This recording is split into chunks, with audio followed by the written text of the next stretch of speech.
بسم اللہ الرحمن الرحیم۔ آج ہم جانیں گے کہ کن عیبوں کی بنا پر جانور کی قربانی جائز نہیں۔ یوں ہی اگر بے عیب جانور خریدا تھا، بعد میں عیب پیدا ہو گیا تو کیا حکم ہے؟ مستحب ہے کہ قربانی کا جانور خوب فربا، خوبصورت اور بڑا ہو، کہ فرمان رسول صلی اللہ علیہ وسلم ہے کہ افضل قربانی وہ ہے جو با اعتبار قیمت اعلیٰ اور خوب فربا ہو۔ لہٰذا قربانی کے جانور کو عیب سے خالی ہونا چاہیے۔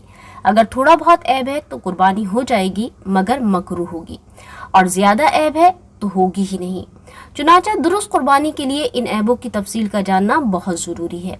تو یاد رکھیے کہ جس جانور کے دونوں یا ایک سینگ جڑ سے ٹوٹا ہوا ہو، اس کی قربانی ناجائز ہے۔ البتہ اگر اس سے کم ٹوٹا ہوا ہے یا پیدائشی سینگ ہی نہیں ہے تو جائز ہے۔ جو جانور اندھا ہو یا کانا ہو یا ایک آنکھ کی تہائی یا اس سے زائد روشنی جاتی رہی ہو، جس کی ناک کٹی ہوئی ہو، جس کی دم، چکی یا کان ایک تہائی یا اس سے زیادہ کٹے ہوئے ہوں تو ان کی قربانی ناجائز ہے۔ تہائی سے کم کٹے ہوئے ہیں تو ہو جائے گی۔ تہائی کی مقدار کو ہم ایک مثال سے سمجھ لیتے ہیں۔ جیسے کسی جانور کا کان 3 انچ لمبا ہے، اس کے 3 حصے کر لیں تو ایک حصہ 1 انچ کا ہوگا، تو یہ 1 انچ 1 تہائی ہے۔ لہٰذا اگر اس جانور کا کان 1 انچ یا اس سے زیادہ کٹا ہوا ہے تو قربانی جائز نہیں، لیکن یاد رہے کہ ہر جانور کی تہائی اس کے عضو کے اعتبار سے ہوگی۔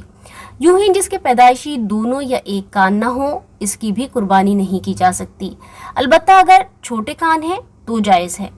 اسی طرح اگر جانور کے تمام دانت گر گئے تو اس کی قربانی جائز نہیں، اور اگر کچھ دانت گر گئے لیکن جتنے گرے ہیں ان سے زیادہ باقی ہیں تو اس کی قربانی درست ہے۔ یوں ہی اگر کسی جانور کی عمر پوری ہو اور دانت نہ نکلے ہوں تو بھی قربانی ہو سکتی ہے، جبکہ اس کی عمر کا پورا ہونا یقینی طور پر معلوم ہو۔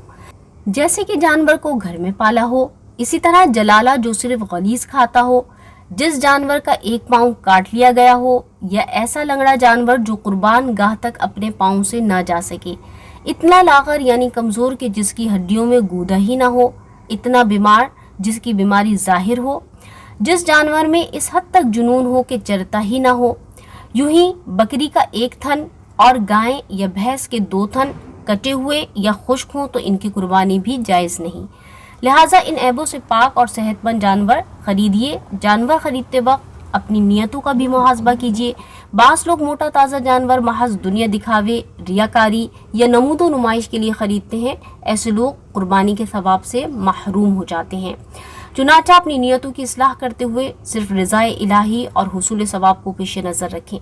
یوں ہی یہ بھی یاد رکھیے کہ بے عیب جانور خریدا تھا، بعد میں ایسا عیب پیدا ہو گیا جس سے قربانی درست نہ ہو، تو اگر وہ شخص مالک نصاب ہے تو دوسرا جانور اس کے بدلے خرید کر قربان کرے، اور اگر مالک نصاب نہیں ہے تو اسی جانور کی قربانی کرے۔ اور اگر جانور کو ذبح کے لیے گراتے ہوئے کوئی عیب پیدا ہوا، جیسے سینگ یا ٹانگ کی ہڈی ٹوٹ گئی، تو اس سے قربانی پر کوئی اثر نہیں پڑے گا، یعنی قربانی ہو جائے گی۔